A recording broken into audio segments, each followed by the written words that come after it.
And tonight, I ask you not to view me as an advocate, blindly speaking on issues of which I know nothing about. Tonight, I come to you as a young man who has personally braved the trenches and has seen firsthand how poverty is shaking the foundations of this nation. I've seen drugs, prostitution, gangs, and violence all destroy my community. I know that poverty not only affects the larger cities in America, but as a native of Omaha, Nebraska, I know that poverty is in every corner of this nation. Mentoring gave me hope and has personally freed me from the restraints of poverty. My story serves as a true testament to the ideals of America. Now let me give you a glimpse into my America. In my America, they tell us about how poorly we perform on standardized tests. But in my America, there is a child on the south side of Chicago who cannot concentrate on his standardized tests because he hasn't eaten in 2 days. In my America, there is a little girl who has hope for health care. She hopes that she never gets sick because her parents can't afford to pay for adequate health care.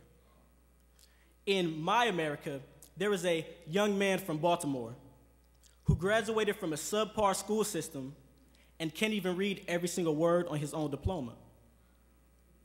The revolutionary naturalist Charles Darwin once stated, "If the misery of the poor is caused not by the laws of nature, but by our own institutions, then great is our sin."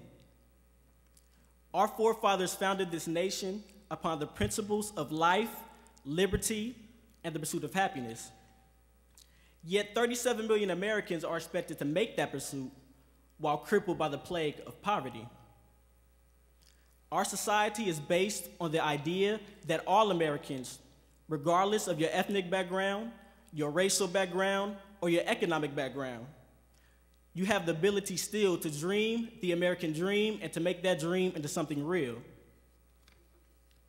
But for many Americans, it is very hard to dream when you're too hungry to sleep at night.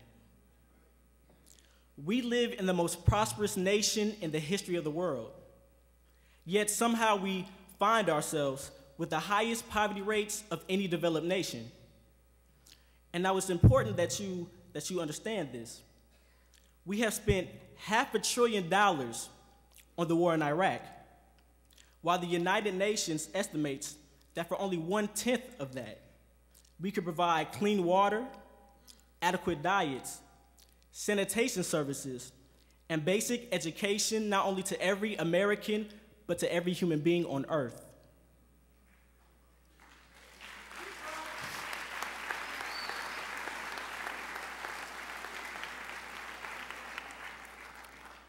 If half of the money spent on studying the poor were used to free the poor from the strongholds of poverty, maybe there would be no poor.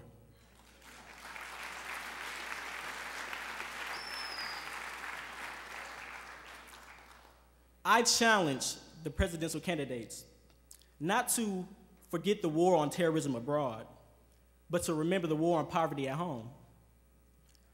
I challenge the presidential candidates to ensure that every single child in this country that needs a mentor is given one.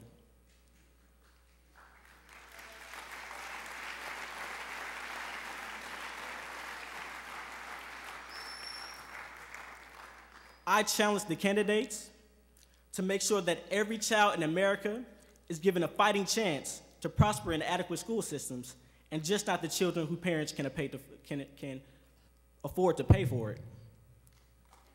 Foremost, I challenge the candidates to challenge themselves and remember the equality and justice that our forefathers dreamed of. You have all demonstrated by your presence tonight that we will not rest, nor will we be content until my America becomes a better America. It is clear that generations before us got it wrong. Now it is up to us to go back to our communities and create change. We all have the ability within to make a profound difference within our lifetimes. So I ask you to help me make my America a better America. Thank you.